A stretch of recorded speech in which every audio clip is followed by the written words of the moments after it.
गणादि गुरुदेव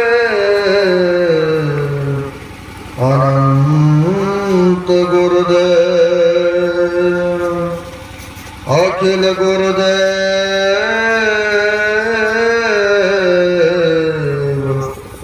शरण गुरुदेव शरण गुरु। हम आप जत्र तत्र से इस पंटाल के अंतर्गत में जो मनुष्य शरीर का कर्तव्य है कर्म करने हेतु पधारे हुए हैं। पाठ को श्रवण कर रहे थे योग और ज्ञान के संबंध में, और हम लोग ये भी सुन रहे को वह प्राप्त करते हैं। आप कहेंगे ऐसा है, कोई प्रमाण कोई सबूत है, इसका प्रमाण है, इसका सबूत है। आप कहेंगे अच्छा जी क्या सबूत है कि मरने के समय में ये जोनि को प्राप्त करते हैं। आप सुने होंगे जड़ भरत के बारे में, क्योंकि महापुरुष कहते हैं अगर संत सदगुरु के चरण में अपने चित्त वृत्तियों को लगा करके रहेंगे, अच्छी भावना अच्छी सोच लगा रहेगा, तो कहते हैं अच्छे ही जन्म पाएंगे, अन जोनि को नहीं प्राप्त करेंगे। क्योंकि कहा है जहां आशा तहां बासा होता है। तो मैं दिखाना चाहूंगा आपको, जो अभी हम लोगों ने योग सिखो उपनिषद से सुने हैं, उनमें यही सुने हैं कि मरण के समय जीव जो जो कामना जो इच्छाएं करते हैं, भावनाएं रखते हैं, वही उनका जन्म का कारण बनता है। तो मैं दिखाना चाहूंगा आपको कि जड़ भरत जैसे जिनके नाम पर यह भारत देश रखा गया है, आप इतिहास पढ़े होंगे या सुने होंगे। वह जड़ भरत जंगल में रह करके योग करते थे, साधना करते थे, जब सुमरण करने में लगे रहते थे। लेकिन देखा एक दिन की बात है, एक व्योधा ने मारने के लिए हिरणी को पीछा करते हुए उस होकर के आ रहे थे, और वह प्राण बचाने के लिए हिरण वह महात्मा जी के कुटिया में जाके छिप गए। जब महात्मा जी के कुटिया में छिपा तो महात्मा जी से पूछते हैं, जो शिकारी खेलने वाले था, जो शिकार करने वाले थे, पूछते हैं आपने देखा महाराज जी इधर एक हिरण भागते हुए? अगर आपसे पूछेंगे तो कहेंगे हाँ जी मैंने देखा हूँ, इधर ही गया है ना। अब देखिए उनको बचाना था, कैसे ज्ञान मर्मिक बातें को उन्होंने रखा। कहा जिसने देखा है वो बोल नहीं सकता है, और जो बोल सकता है ना उसने देखा ही नहीं है। आप कहेंगे ऐसा है, इसमें देखने वाला कौन है? तो आपका ये दोनों आंख है ना, और जिसने देखा वो बोल सकता है क्या? बता सकता है? नहीं बता सकता है ना। और जो बता सकता है, जो बोल सकता है, उसने देखा ही नहीं है। क्योंकि ये जवान जो निकल रहा है इसने देखा ही नहीं है, ये तो इंद्रियों का पूरक है। तो हम लोग मिला जुला करके सब कह देते कि हाँ जी ये काम ऐसे देखा था, ये काम ऐसे हो रहा था है? लेकिन संतों ने बचाना चाहा उनको, कहा देखो भाई जिसने देखा है वो बोल नहीं सकता है, और जो बोल सकता है उसने देखा ही नहीं। बताओ, अब इनको बात समझ में नहीं आई, गुलबा मुलबा हो गए। सोचा अब चलो जब देखा ही नहीं, और जिसने देखा बोल ही नहीं पाएंगे तो कहाँ कहने के छोड़ो घूमो। अब वह वापस हो लिए, लेकिन होता क्या है, इतने दौड़ते परेशान होते हुए हिरण जो भाग रहे थे क्योंकि आप भी भागेंगे दौड़ेंगे तो परेशान तो हो ही जाते हैं ना। आप परेशान हो गए थे, गर्भ अवस्था में थे, इन्होंने जाते जाते बच्चे को जन्म भी दे दिए उन्हीं के कुटिया के पास। अब जन्म देते हैं और वो तो दौड़ भाग करते करते परेशान। उतने देर में क्या होता है, जो बच्चे को जन्म दिया हिरण्य के प्राणांत तो हो गए। तो सोचा हाँ छोटा बच्चा है, क्यों नहीं इसको पोस पाल के बड़ा किया जाए। कुटिया में है भी नहीं, भक्तों का कभी कदार आना जाना होता है, क्यों नहीं इनका देखभाल संभाल करें। अब महात्मा जी जर भरत ने हिरण को बच्चे को बड़े लालन पालन से प्यार से प्रेम से पोषण पालन किए। अब पोषण पालन किए तो थोड़ा धीरे धीरे धीरे बढ़ता गया। अब इनको भी प्यार इनसे मिलता गया। बड़े दोनों में बड़े कहीं इस तरह से घुल मिल गए कि इनके बिगड़ वो नहीं, उनके बिगड़ ये नहीं, जहाँ जाना वो दोनों साथ में। ऐसा देखने को मिला।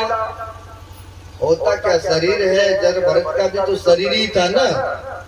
एक दिन जब शरीर पर ही त्याग करने लगे, अब इनको हुआ हम तो शरीर छोड़ रहे हैं, अब जंगल में इनका देखभाल संभाल कौन करेंगे। इतना भावनाएं हुआ, जर भरत का शरीर छूट घंटी बज गए। जब शरीर छूटा तो कहते ना, अभी सुन रहे थे, जहां आशा तहां बासा था। नहीं, मरने के समय में जो जो भावनाएं जीव करते हैं वही वही जन्म का कारण होता है ना। अब यहाँ पर हुआ कि हम तो शरीर छोड़ रहे हैं, और जाने के बाद इनका कौन देखभाल संभाल करेंगे। इतना ही देर में शरीर छूट गए जर भरत का, और उनको भी हिरण में यानी वह पक्षी के रूप हिरण में उनको भी जन्म लेना पड़ा। अब देखिए इतने पहुंचे हुए, इतना योग साधन किए हुए, और उनको भी उसमें, क्योंकि मरने के समय में उन्होंने भावना की थी ऐसा, इसलिए जब ऐसे को उसमें जन्म लेना पड़ा। तो हम लोगों को क्या है, हम लोगों को भी अगर जहाँ आशा करते धन में जिनकी नहीं होता, मरने के समय में बैंक बैलेंस, घर मकान दुकान बनाया, इतना सारा कुछ रुपया पैसा इकट्ठा किए, और जाने के बाद क्या होगा, बेटा पोता क्या करेगा, नहीं करेगा, जुआ खेलेगा कि शराब पिएगा कि किसको देगा। कहा अगर धन में आसक्ति रहते हुए अगर शरीर छूटा तो कहते घर के चूहा बनेंगे या सर्प बन करके आप वह भटकते रहेंगे। अगर महापुरुष कहते हैं पुत्र में या पुत्री में आसक्ति रह गए तो कहते हैं कुत्ती की जोनी, कुत्ता की जोनी। देखिए कई कई बच्चे देते हैं, लो उसमें बच्चे को पालते रहो। शुगर की जोनी में चले जाओगे, देखो कितने कितने बच्चे होते हैं, है ना। ऐसा महापुरुष को होते हैं, यानी जिनको जहाँ आसक्ति रहते है तो वहां पर उनके जन्म होते हैं। इसलिए हम लोगों को भावनाएं, हम लोगों की ये जो अंदरूनी इच्छाएं हैं, कहते संत सदगुरु के प्रति लगा करके रहना चाहिए। और जो इस तरह के भावनाएं बना के रखते हैं तो कहते हैं जब शरीर परित्याग करते हैं, भक्ति पूरी नहीं हुई, कोई बात नहीं है, कम से कम ये संस्कार तो पड़ा हुआ है ना। और जब संस्कार पड़ा हुआ है, यही संस्कार पुनः आपको मनुष्य दिलाएगा। अब फिर से वहीं से प्रारंभ करेंगे। यानी योग करने के लिए आपको संत महापुरुष के सानिध्य में जाना पड़ेगा और उनसे युक्ति लेनी पड़ेगी। और युक्ति के मुताबिक जब भक्ति करेंगे तब जाकर के जन्म मरण के जो ये चक्कर है, जो दुख है, इन दुखों से छूटेंगे। लेकिन लोग कहते हैं शास्त्र के ज्ञानों से हमें कल्याण होगा, इतना ही से काम नहीं चलने को है। भगवान बुद्ध के वचन में है, उन्होंने कहा है मुमुक्षु को ज्ञान भी चाहिए और योग भी चाहिए।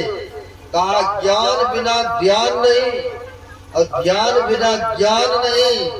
जो ज्ञान और ध्यान दोनों रखते हैं वह निर्वाण के समीप है। अब योग 18 कहते ज्ञान को जान लिए, 18 पुराण है, 6 शास्त्र है, 4 वेद है, गीता रवन है, सबको कंठस्थ कर लिए, पूरी अध्ययन कर लिए। लेकिन अगर योग नहीं करते हैं, साधना ही नहीं करते हैं, तो कल्याण होगा? नहीं होगा। महापुरुष कहते हैं ऐसे व्यक्ति जो बहुत शास्त्र कथा कंठारो, बहुत शास्त्रों को अध्ययन कर लिया है, लेकिन उसके अनुसार वह आचरण ही नहीं करते हैं, उसके अनुसार योग साधना ही नहीं करते हैं, तो कहते हैं जिस प्रकार से छोलनी कलछुल की तुलना दिए, सब्जी को उल्टाते पुलटाते लेकिन स्वाद का ही नहीं पता है। शास्त्र में सारा ज्ञान बड़ा पड़ा है, लेकिन पढ़ लिए, अब पढ़ करके ये इतने सीमित रह गए, तो कहते हैं उसी के सम्मान है। उनके अनुसार अगर किए ही नहीं साधना, सुमरन किया ही नहीं, तो कहते कल्याण होने वाला नहीं है। एक महापुरुषों ने कहा है पढ़ाए 18 पुराण, 6 शास्त्र को जाना है, वेद उपनिषद आदि अंग को जाना है चंद छोटा चौपाई को बनाना, जाना है ध्रुप राग भैरवी का गाना। इतना जो जाना है सब खाक धुल छाना है, जाना है सो जो अपने आप को पहचाना। कहते हैं आप कविकार बन जाइए, है ना, कविता रचना कारक होते हैं, आपके विषय में सुना, उसने फटाफट रचना करके सुना देंगे, प्रशंसा कर देंगे। कहते कविताकार बन जाइए, आप लेखककार बन जाइए, सभी शास्त्रों का ज्ञाता बन जाइए, लेकिन जिसने अपने आप को ही नहीं जाना, तो महापुरुष कहते हैं सब काग धूल जाना, है ना, यानी कुछ नहीं जाना फिर, क्योंकि अपने कल्याण के लिए उन्होंने योग साधना किया ही नहीं, तो जानना क्या हुआ, है ना। इसलिए कहते जानना उसी का है कि योग भी जो करते हैं, यानी जो साधन करते हैं, योग क्यों करते हैं? हम आप किसी से वियोग हो गए तब ना योग करने के लिए महापुरुष संकेत कर रहे हैं। किनसे वियोग हो गए? वह परम पिता परमात्मा से हम आप वियोग हो चुके हैं, यानी बिछुड़ चुके हैं। नहीं, अपने आप को ज्ञान नहीं है कि हम बिछुड़ चुके हैं, हम कहाँ के वासी हैं। लोग तो यही समझता है कि चलो संसार में आए हैं, खाए पिए और ऐसे चलते बनेंगे, लेकिन कहाँ चलते बनेंगे ये भी स्थान जगह नहीं पता है ना आपको, है? वही महापुरुष कहते हैं योग करेंगे, साधन करेंगे, तो आपको वह जगह वह स्थान पता चलेगा, है ना।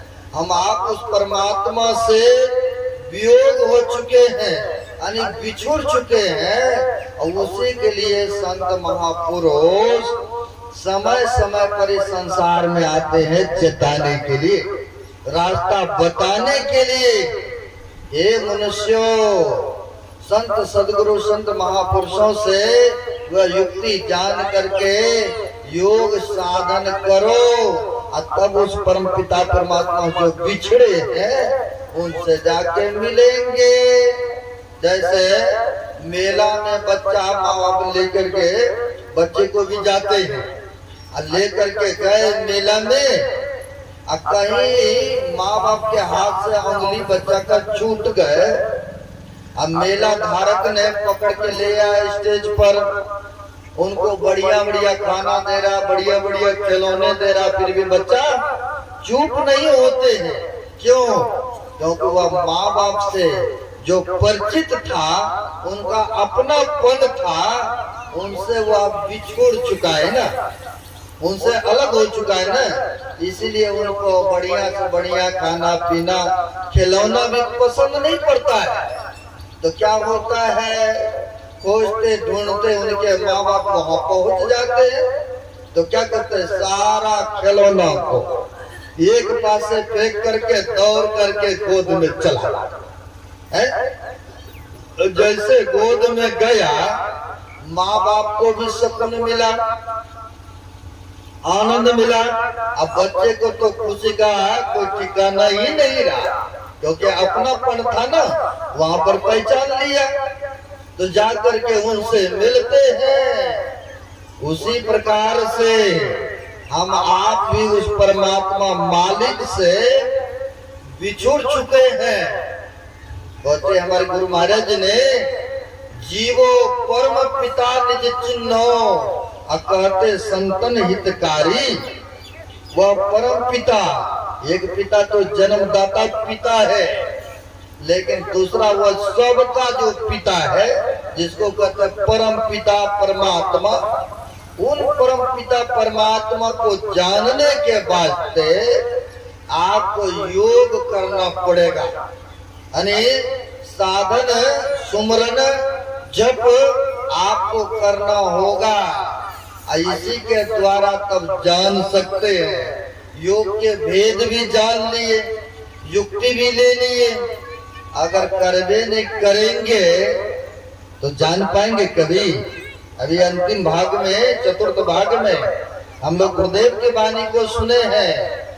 योग हृदय में वासना, तन वास है तो क्या, असत्य सरल युक्ति पास नहीं, पास है तो क्या, अकर्ता जो नित्य अभ्यास नहीं, विश्वास है तो क्या, सदगुरु की कृपा आस नहीं और यास है तो क्या।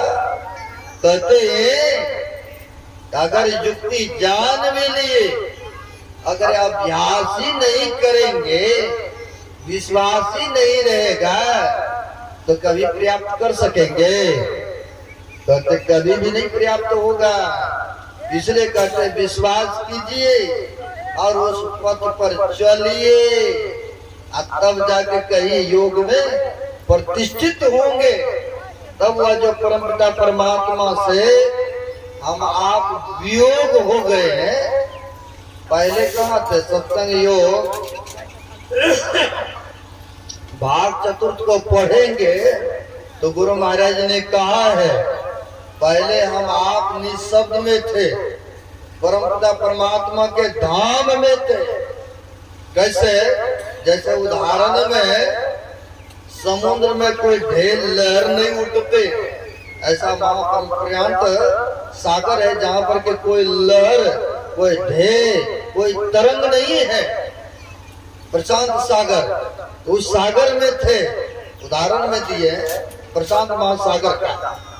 तो कहते हैं उस समान हम लोग परमपिता परमात्मा के पास थे। जब परमात्मा का मौज हुआ तो उन्होंने पहले हम आपको शब्द में भेजा, और शब्द से पहले निशब्द में थे, निशब्द से शब्द में आए, और शब्द से प्रकाश में आए, और प्रकाश से अंधकार में पड़े हुए। ये अंधकार में जो पड़े हैं, इसी अंधकार से ऊपर उठने के लिए आपको योग करना पड़ेगा। यानी संत महापुरुष से युक्ति को हासिल करना होगा, और उनके अनुसार जब करेंगे तब आप उस परमपिता परमात्मा से मिल सकते हैं। अन्यथा कोई ऐसा उपाय नहीं है, ऐसा कोई कार्य नहीं है कि वहाँ गए उस तीर्थों में, वो धामों में स्नान किए, जब सुमरन किए और पहुंच गए, या अभी सुन रहे थे गली जोग न होई, ना मुड मुडाए, यह मुड मुडाने से भी परमात्मा नहीं मिलेगा, न ही चंदन टीका लगाने से ही मिलेगा। एक संतों ने बड़ा अच्छा कहा है, केसन कह लग बिगाड़ियो जो मुड़े सो बार, मन को क्यों नहीं मूड़िया जामे विषय विकार। मूड मुड़ाए जो हड़ी मिले सब जग लियो मुड़ा, अब बार बार के मूड सो भेर बेकुंठ न जाए। देखिए संतों ने कहा, केशव कह लगे मूड मुड़ाए सो बार, तो कहते हैं मूड मुड़ाने से परमात्मा को प्राप्त नहीं कर लेते हैं कोई भी प्राणी। होते हैं चंदन टीका तिलक लगाने से भी नहीं मिलेंगे। मिलेंगे कैसे? तो सुमरन करने से, योग साधन करने से ही मिलते। तो कहते हैं मूड मिलाए जो हरि मिले सब जग लियो मुड़ा। महापुरुष कहते हैं अगर मुंडन करने से अगर हरि परमात्मा मिलेंगे ना, सब जग के लोग मुड़ा करके लो परमात्मा को हासिल कर लो। कहा अगर ऐसा होता तो भेड़ को साल में ही मुंडन करते हैं। अब तो बहुत कम देखने को मिलता है ना। पहले वह भेड़ के ही नहीं कहते, भेड़ की कंबल है, उसके कंबल बनते हैं। कहते साल में ही उनके मुंडन होता है। कहते हैं बार बार के मूड सो भेड़ बेकुंठ न जाए।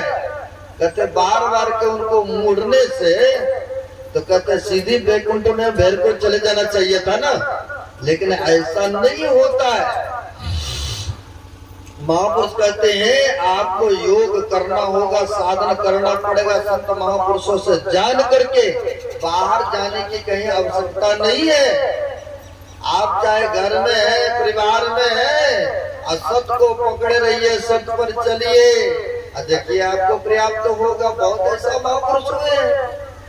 एक संतों ने कहा है इसमें योग करने में, साधन करने में कोई वेशभूषा की जरूरत नहीं है, इसका कोई आडंबर की आवश्यकता नहीं है। तो है क्या? कहते पंच पापों को छोड़ो और गुरु के मुताबिक त्रिकाल संध्या करो, ईमानदारी से जीवन यापन करो, चाहे आप किसी भी वेश में है। तो कहा एक संतों ने बड़ा अच्छा, वेश कैसा भी रहे पर जिसके ऊंचे ख्याल है, बाहर से दीन देखिए भीतर से मालो माल है। दीन मतलब होता गरीब भी होता है। दीन में जो हम लोग अभी देख रहे हैं, चल रहे हैं, साधु महात्मा के पास कुछ नहीं दिखता है, लेकिन बड़े बड़े नेता लीडर लोग जा जाकर चरण छूते हैं और आशीर्वाद मांगते, कहीं आपकी कृपा हो जाए। 5 साल तो बड़ा बढ़िया कटा, अब फिर से क्यों ऐसा? जिनके पास में कोई बॉडीगार्ड नहीं है, रहने के लिए घर मकान ठीक से नहीं है, चलने के लिए बढ़िया गाड़ी घोड़ा नहीं है, और फिर भी बड़े बड़े लोग चरण पर गिरते। क्या कौन सा धन है उसके पास? उनके पास है जप किया है, ये धन है।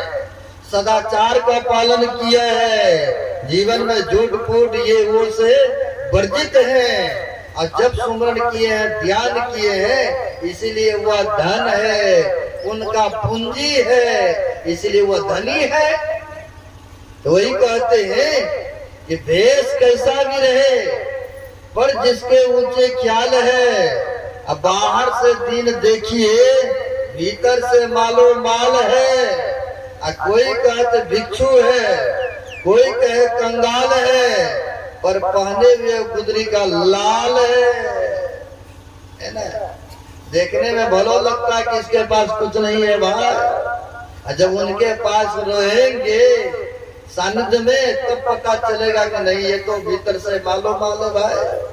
बाहर से भलो दिख रहा कि ये कंगाल है, पागल है। साधु महात्मा को तो लोग कहते ये पागल है, देखो है। लेकिन जो उनके पास में खजाना है, जो उनके पास में वो धन है, संसार के लोगों के पास नहीं है। इसलिए हम लोगों को कहते हैं कोई जरूरी नहीं वेशभूषा को धारण करना, कोई जरूरी नहीं गृह को त्याग करना। घर में ही रहिए, सब संग रहिए, लेकिन आसक्तिहीन होकर के रहिए न। जब आसक्तिहीन होकर के रहेंगे तब जब साधन सुमरन भजन करेंगे, जैसे उदाहरण में देते कीड़ा जब फाड़ते हैं ना 3 भाग में दिखता है, उसी प्रकार से परिवार के साथ बाल बच्चे के साथ रहना है, लेकिन आसक्ति छोड़ करके रहेंगे। जब आसक्ति छोड़ के रहेंगे तब जब योग करेंगे तो कहते क्योंकि एक तरफ से आसक्ति छूटा है तो दूसरी तरफ लगेगा आपका, और लगेगा तो वहीं पर सुमरन भजन होगा, परमात्मा से फिर लगा हो जाएगा, है ना। लेकिन कहते हैं ये अपने आप भी नहीं हो सकता है, किसी जानकार से जानकारी लेना पड़ेगा ना, हासिल करना पड़ेगा ना। जिनको पता पहले मालूम है और उनके पास जाएंगे पता लेंगे तब ना पता चलेगा। अपने आप ही करना चाहेंगे तो नहीं होगा, है? अपने आप नहीं हो सकता है। इसलिए कहते संत महात्मा को उसका पता मालूम है और उनसे युक्ति लीजिए, लेकर के फिर साधन योग करना प्रारंभ करेंगे तो कहते उस परम पिता परमात्मा से हम आप मिल जाएंगे। लेकिन अभी तो अंधकार में पड़े है ना, आंख बंद करते तो कहाँ देखते हैं हम। आप अपने आप को आंख बंद करते तो अंधकार में देखते हैं। यही साधन करने के लिए, यही योग करने के लिए, इसके लिए ज्ञान चाहिए, युक्ति चाहिए। और जब ज्ञान लेंगे तब योग करना, योग मतलब होता है साधन मतलब करना है। जब हम आप योग करना प्रारंभ करेंगे तब धीरे धीरे परमात्मा के वो विभूति को पहले देखेंगे, फिर उनका शब्द को सुनेंगे और फिर वही शब्द पकड़ करके वहां पहुंचेंगे।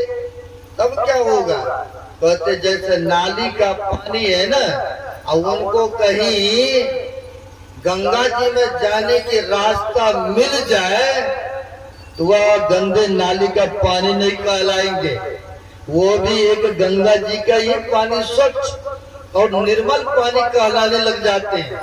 कब, जब उनको वह स्रोत मिल गए, गंगा जी में जाने की प्रक्रिया मिल गए, तब न वो पवित्र में हो गए।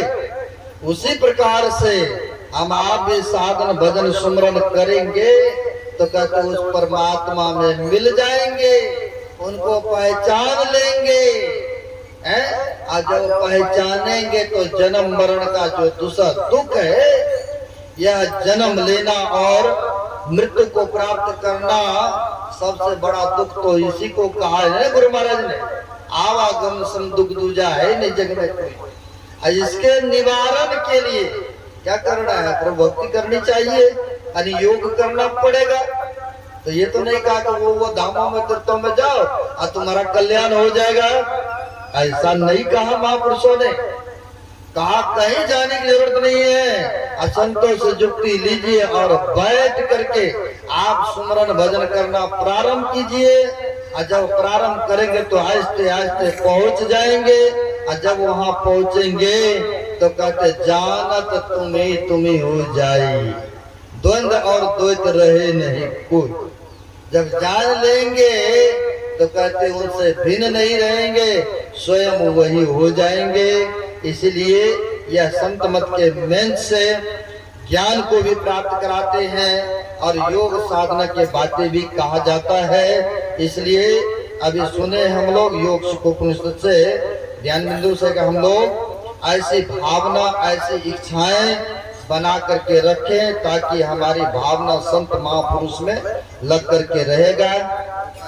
अगला जन्म भी वैसे ही होंगे, जहां आशा तहां बासा होता है। आज बोलूंगा क्योंकि कहा गया था 10 बजे तक ही, फिर भी 5 मिनट में आगे बढ़ गया। अब जैसा हो हमारे मंच संचालक साहब का, अब शेष में से एक पालिन का सत्संग रहा है। समय का अभी अभाव रहा, बोलने की तो और इच्छा हो, क्योंकि आप लोग बड़े शांत से बैठे थे, लेकिन हर चीज का मर्यादाएं होते हैं। अपराह्न काल में आएंगे तो विशेष करके आपको सुनाया जाएगा। अपने वक्तव्य को यहीं पर विराम देता हूँ। बोलिए प्रेम से श्री सद्गुरु महाराज जी की जय। अब एक छोटा सा भजन होगा इसके